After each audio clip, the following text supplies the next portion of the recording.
One, go. Welcome back. It's Wealth and Wellness Wednesdays, and you are tuned in to the Turnip. This is Farmer Mac.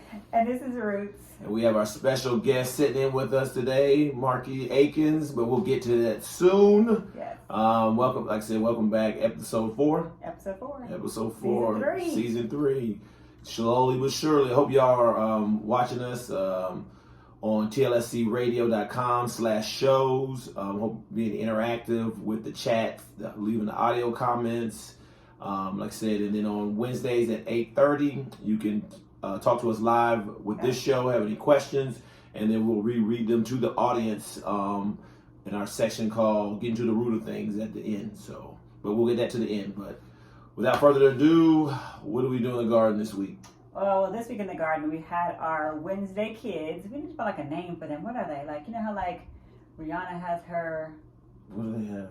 Or Beyonce has her bees. Beehive. Yes, Yeah, we need like a name. Yeah, we did have it one time. We had something I just can't remember. Well, but we call them this week. Call them the kids. money hungry boy. My the goodness. kids that come on Wednesday. That's because Farmer Mac had promised. Yeah, that's my fault. That's my fault. Funds. Yeah. Whoever brought their kale plants back, and apparently everybody made their kale grow last week. Yeah, we talked about. I think we talked about it 2 episodes ago. We had the children from FCS. It was across the street after school. They range from ages 5 up to 17, 18. Mm-hmm. They come over every Wednesday, learn about farming and working on the farm and everything aspect around it. Everything from marketing, advertising, business plans, and everything. So my bright idea to get them motivated was to offer them $10 if they could plant the kale that we did and bring it back in 2 weeks. It ended up being 3 weeks, so I was like, "Oh, we good. They're not gonna get it." Man, out of the 20, no, I think out of the 15 we did, how many came back? Like 9. 9. So we had to come out $10 a person, and they hunted us down the entire time. Hey, Farmer Mac, run me my 10. Yes. I was like, God, no. It was everybody. It was the little girls and the older kids. Like, no, for real, it was good. Yeah. So somebody else was like, "Can I plant some more?" I was like, "Hey, it was only a one-time thing." But to see them motivated, like sometimes different thing motivates them. It wasn't just the money, but actually coming back. Some of them had just a couple leaves. Some of them had several leaves, and then we put them into the ground and planted them. So we protected them from the varmints and the chickens that are hopefully they don't start it's eating. It's mainly the chickens that's eating our food, you guys. Just so you know, we don't have no varmints. We do have varmints. I saw the rabbits. I'm telling them varmints. I don't even know what a varmint is. It sound like I was like, you might want to explain what that Beverly is. Hillbillies. I was just like, get back to my Missouri roots. But yeah, so that's fantastic. So I guess that can lead into what else we're doing in the garden, what we're doing this week. We're also still making sure that we get some good soil for next year. So we're still just conditioning or reconditioning our soil. And for those of you guys who haven't listened before now, all we do to recondition the soil is we actually pack the ground with cardboard. And then on top of that cardboard, we lay mulch. And so over time, that cardboard will break down and turn into new, nourished soil. So it's pretty easy for some of y'all that reached out to us and doing, like 4x8 beds. Yeah, just you till it up. You still do crop rotation. I know some of you all was just doing summer crops, and now that everything's still growing or they're starting to die, and you've harvested everything, keep going. Mm-hmm. Even if you don't grow anything, go to your local seed store and get order online, get some cover crops. So till up the land. Make sure you smother all the weeds and pull up all the grass, and then throw some cover crops. Yep. Like we've mentioned before, it's kind of like, say you're running track, and track is in the spring. You know how some people are like, I gotta run cross country. That's just to keep your legs being active, and then you're working out. So that's the same thing for soil. You don't want the soil to start from scratch in the spring. So now it's got to learn, it's got to unfreeze and everything and get its motivation back. But with cover crop, it's always working. I'm like an analogy paragon. I was like, where are we going with this story today? Because it keeps the soil active the whole time. So just because I'm a little more advanced than these people that I'm here with or whatever, but my bad for shining. Let me go ahead. Let them dim my light. So also, if you guys are wondering, it's also time to go ahead and put those seeds in the ground for the fall. And so if you're planting your leafy greens, like we discussed earlier, those are your fall time crops, you can definitely put those seeds in the ground now. So And when you say in the ground, how deep Are you talking people ask that? Like how deep? Like I said, I'm putting them down there. How deep should I be? Should I just throw them? Should I dig it? So some people put a pencil in there. Say, I'm gonna put a pencil about an inch, or put my finger in there, put it in there. I say about an inch. You know, these seeds are kind of really teeny and really small, so when you lay them, you're not even gonna know they're there. It's gonna look like the dirt. And so just about an inch, and just make sure you cover it a little bit, especially if you have birds. Yeah. Because birds will come and eat those seeds if they're too close to the surface of the ground. So. And also, what we're doing also, we're doing some of the tomatoes and the peppers. If y'all did have a good harvest of some produce that you enjoyed, make sure you get the seeds from some, dry them out, and use them for next year. Yep. Yeah. So then you have your own cultivating your own produce. You're not always going back to the seed stores and online. So get into the practice of saving your seeds, dry them out, label them, put them up, and then next year when it's time to plant those, then you say this is from my best, and continue every year. So don't give up. And so he doesn't feel awkward anymore. We get to now introduce our guest. I'm just taking it all in. Like, this is your world. I would say something, you'd be like, Marcqui, be quiet. No, yeah, we'll let him explain to the people who he is, but this is one of the good fellas. You know, I said I run with a lot of people I call acquaintance, but he's one of the good fellas. We met probably going 21 years ago on some humble stuff. I mean, you'll hear his journey, and like I said, he's a phenomenal soccer player. Played in collegiate and Division I. I mean, he's done a lot of different things. I think we started our company together. We were doing web development back in I think our first client was in 04. Yeah. I still have all the files and I have everything. We were doing everything on and macro media before it was even Adobe and everything. Right. So that's how far we go back, and we've had some good adventures all throughout the U.S. When we were engineering. So when you see our journey from engineering from a company that's not even funked anymore, they've been bought several times. But hey, we had a great time, especially that first year. So without further ado, I'll let you explain. All right. Tell us your journey. Okay. Well, take it from here, sir. Thank you for having me, first of all. So my journey, so we'll take it, should we go to college? Like, what should be the starting point? Like, just whatever thing you're just going to motivate people to see where you started from to where you are now. Because like I said, it's a fantastic journey, and it's the motivation. Because every time we hear from our show, everybody's one thing they enjoy about it. They enjoy the urban farming aspect of it, but they always talk about our guests and how you all bring guests and how it fits into the urban farming and gardening. Okay. But it's an inspiration because they were like, well, I'm just an accountant. How do I get from accountant to that? So, all right. Well, I can tell you the journey then. Okay.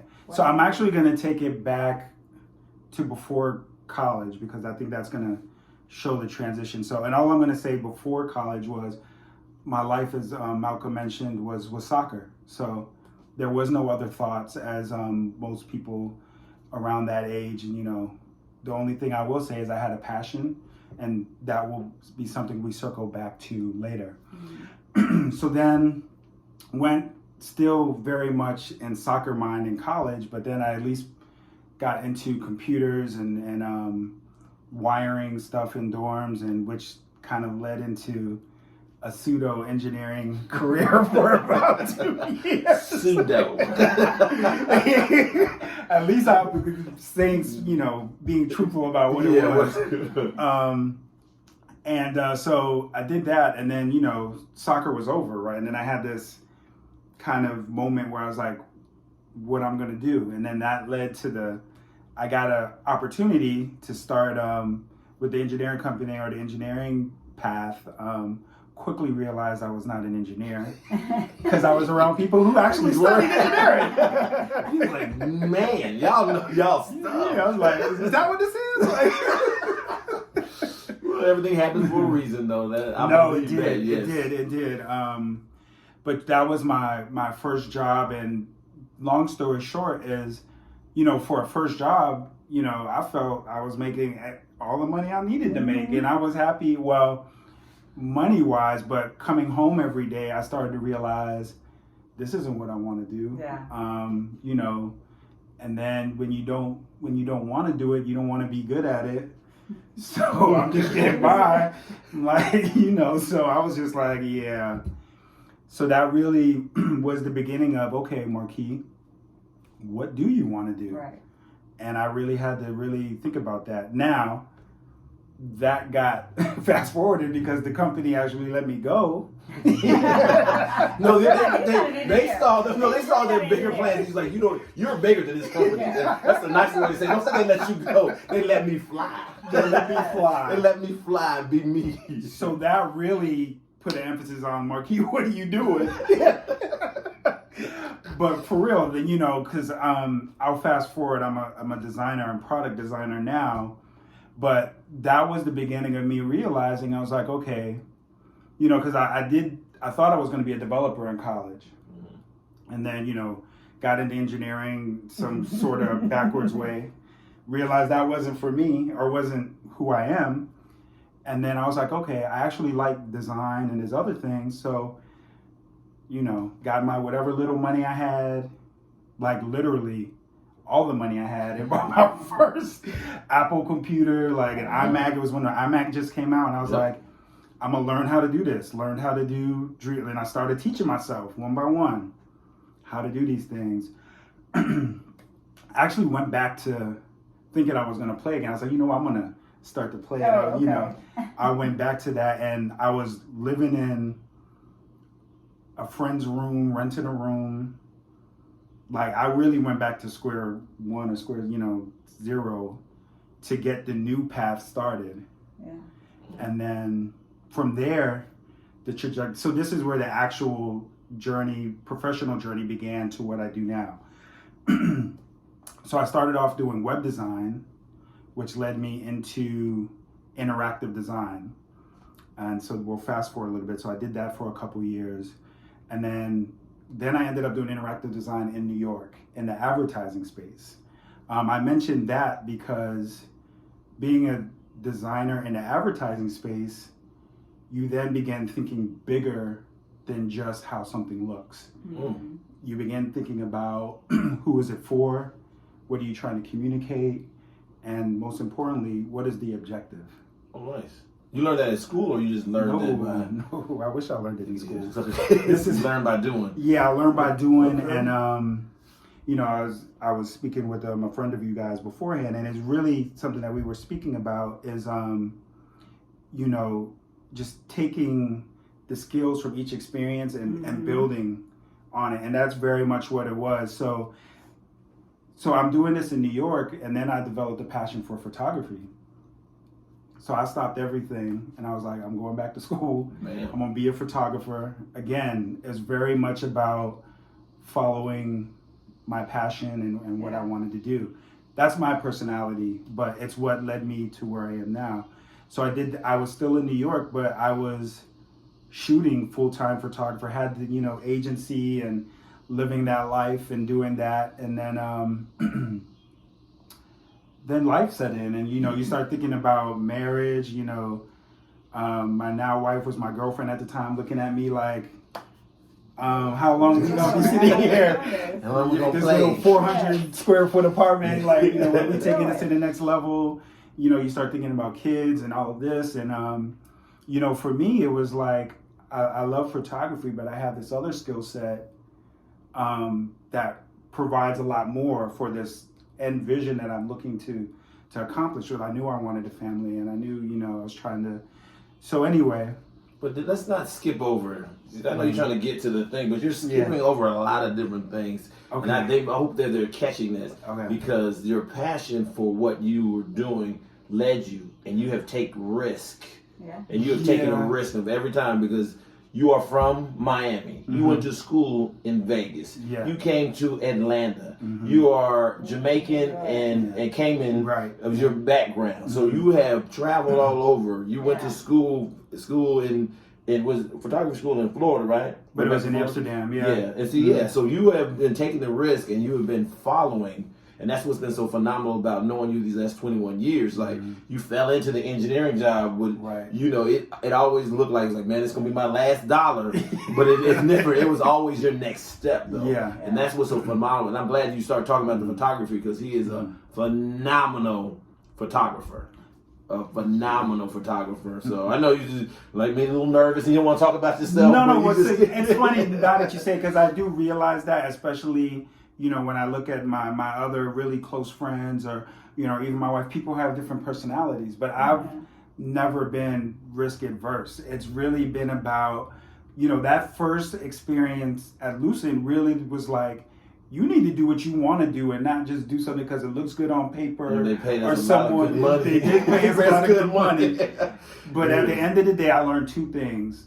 One, it could leave at any moment in time, but not by your own will.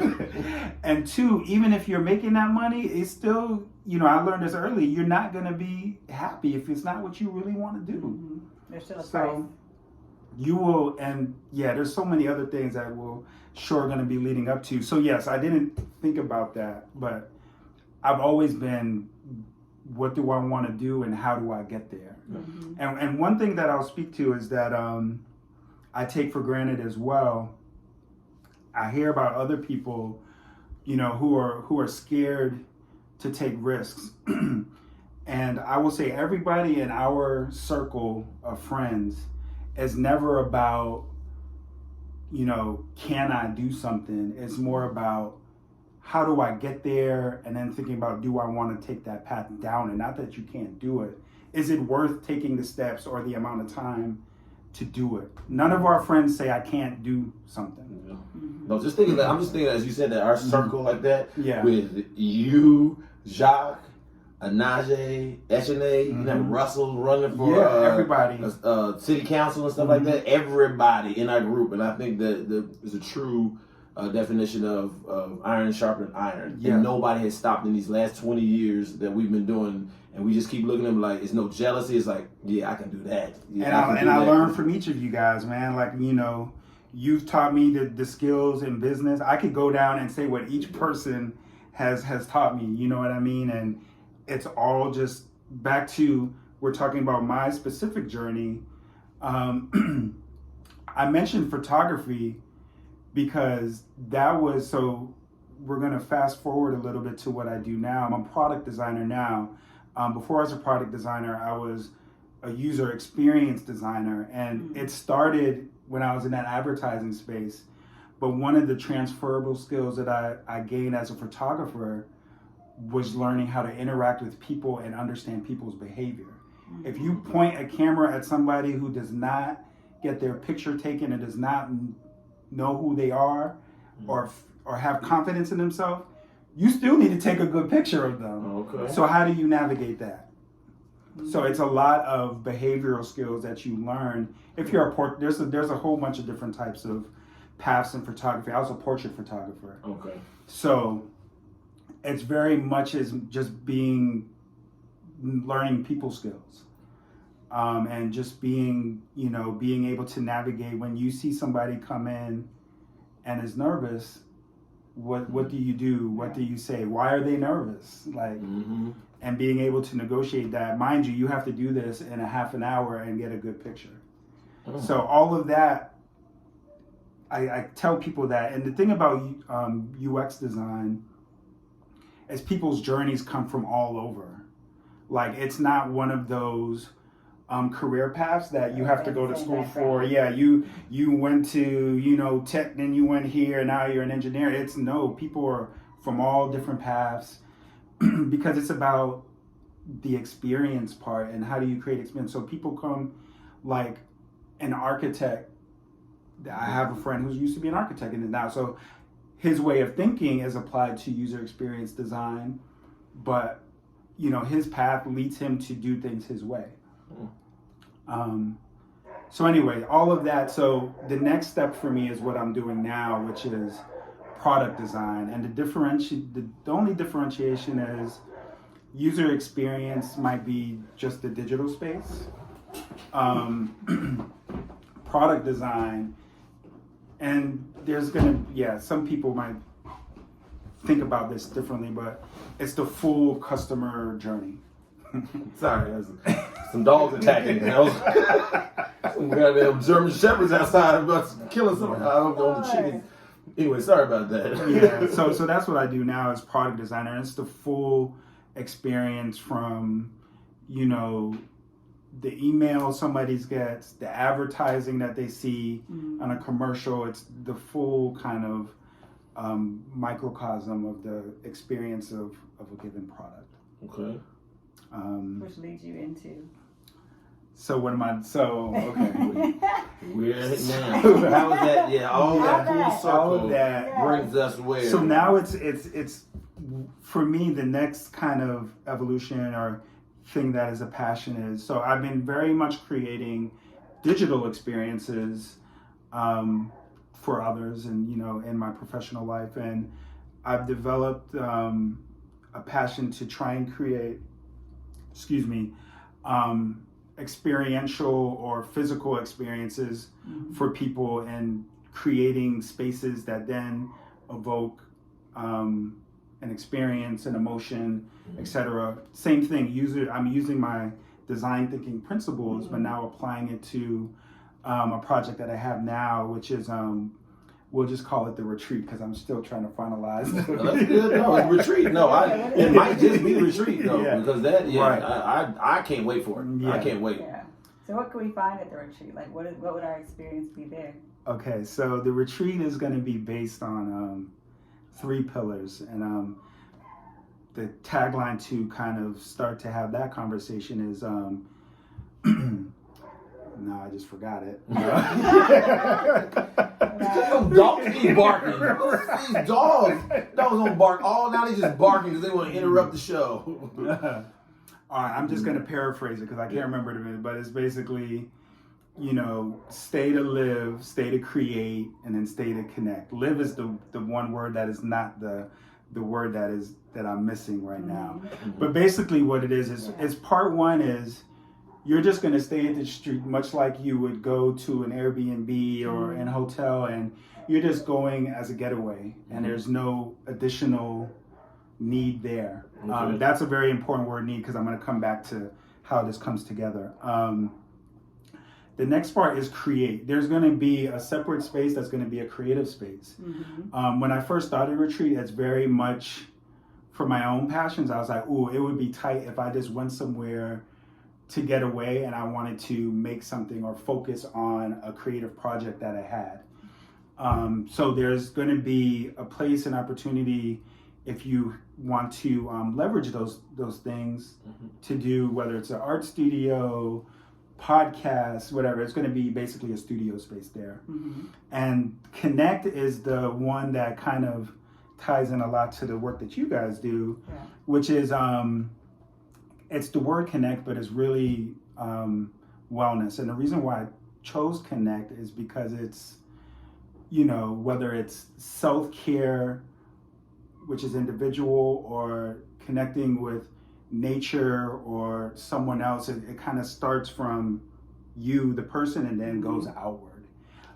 So anyway, that's where I am now with kind of describing the 3 pillars of what it is. So basically, in terms of the need, another thing that I want to do, and this is where my past experience plays into what I want to do, is I want to make it a catered or individual experience for our guests. So if you find the retreat online and you want to make a reservation, there's going to be an initial meeting or consultation to understand what are you looking for during your stay. Oh, wow. And then this reminds me of like Fantasy Island. That probably too. I'm old for that, but that's never mind. Y'all remember the Love Boat? Never mind. Sorry. Like you just lost all along. Everybody, I know what you're talking I'm about. logging off. He's old.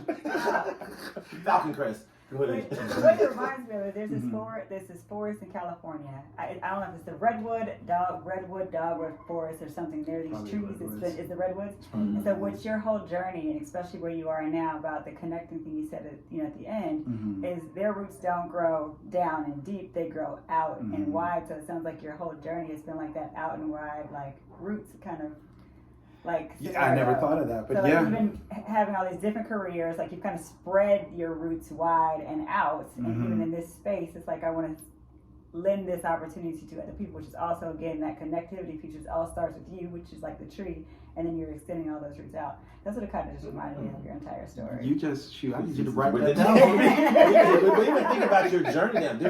There is almost nothing that you can't talk to anybody about. Right. Like from your nationality, from all the places in the U.S. that you have lived, your jobs and stuff, you can reach a lot of different people in the youth. And I know we don't have that much time left, but one of the things that people are haven't understood that this is a real place. Yes. Like, you bought land. Like that's again how he was like, I want this. If you build it, they will come. This is an actual place that you have bought here in Georgia. Yeah. So this is not, like I said, an online thing. This is not a thing he's thinking about doing. He's already started this, and that's what I'm saying. You have to be intentional, and everything you're hearing about him, he has been very intentional about it. So and I can even, I don't know how much time we have, but quickly tell you how even the retreat came about. So I moved back to Atlanta after my time in New York, and from the previous time I lived here in Atlanta, I had a loft, and I'm smiling because there's a lot of fond memories of that place. Don't tell them. Not the platform. that's Great Roots After Dark. Anyway, when I moved into the house that we have now, I sold that property to move in comfortably, and but I told myself is like part of the vision of moving back to Atlanta was having another space or creative space. So that, when I was looking again and went from just another loft, that I was like, okay, I could do this, but that's very much an individual need. And how can I do something that I can now share? Because, now I have a family to consider, but not only that, but others. And, so I then started looking for, I went north first to the Blue Ridge Mountain. That didn't work out. That's a whole nother conversation of why that didn't work out. And then, my wife reminded me of a place that we went to, which was called Serenbe. So then we just started, and some conversations with Malcolm and others as well, was like, you might want to consider looking south. So long story short, we started looking south, found land, and then I was like, okay, I'm buying this land. What am I doing? You heard that? Buy. Buy. They're not creating any more land. So buy land. Everybody's looking, always saying they're going to do this, going to do that. Buy land. Yes. So I do have one question. If you could wrap everything that you've been through, gone through, done into one word and tell us what is it that really keeps you rooted, what would that be? Because you had a lot going on. 30 seconds. And okay, how you do? Wrap it up. What can you do? Give it to the people. Understand the purpose and why you're doing things. For me, when you sent that thing over about being, what is the thing that roots you? I was gonna say family, because right now where I am, the decisions I've made based on family, like that was a decision, that was one of the sparks for the retreat as an example. But really what it is understand why you want to do something, and not just do it without thinking about understanding why. That everything that I've done, I can tell you for the most part, I've had a conversation with somebody who I thought was a valid source of information at the time, and making that decision to understand why and how I'm going to do something. I think that's the best thing I can say to that. I like that. That's phenomenal. And like I said, there's a lot of things that people can pick from out there. And then when you start getting that retreat, we'll put it on the website so people can do that, because I think they're going to be, especially the land, like I've been to it, it's going to be phenomenal. The walking trails, the shelters and everything that you're going to put on there, it's going to be something that nobody's ever seen, and be able to, for you to curate somebody's experience. And we look forward to building out, flowers and produce and everything out there. Right, there's so much we didn't really touch on, but there's a lot that, in collaboration with the stuff you guys have going on and your skill sets and knowledge that, what I just mentioned was the core, but we want to have a farm to table experience. So, as part of the residential or the hotel / Airbnb experience, you're eating from the stuff that comes from the land, and and even taking that a step further is offering tips and tools like, if you are enjoying this food, here's how you make it. And you can give them a little kit to get started on their own, so you know the experience doesn't end just because you're checking out.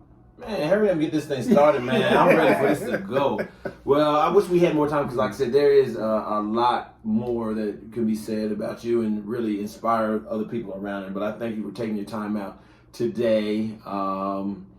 Yeah, and we, like I said, we look forward to seeing where the retreat goes to and how you take it from there. Like I said, I think you're going to change a lot of people's lives, and I think you, as you start going on doing your motivational speaking too, you probably didn't know you're going to do that next. That for real, you'll see. Listening back to this, you'll see how many lives that you can touch from your journey of these, few decades that you've been here. So again, thank you. Thank you guys. Thank you. We don't have time to do any get to the root of things. No, we don't. Not today. So we're all right. Like I said, tune in to TLSCradio.com TLSCradio.com/shows to see all the shows and do all the replays. If you can't catch it at the time, like I said, we're on 8:30 Eastern, 7:30, and my tempo is 8 o'clock, 7 o'clock Central, and there's phenomenal shows that are coming out there. We can't wait for the B-side to come out soon again. I keep pumping that, and a lot of the mainstay shows, and just listen to the good radios on there. So without anything else, we good? No, you guys can just find us at www.graperootsinc.org. No. That is horrible. It's graperoots.org. That's it. You'll do www. And then on Instagram and Twitter, it's Grape Roots Inc. That's why I always get confused. Yeah. So. But you can always find us at TLSCradio.com/fan page, The Turnip. And with that, see you next week. Thank you guys. Bye.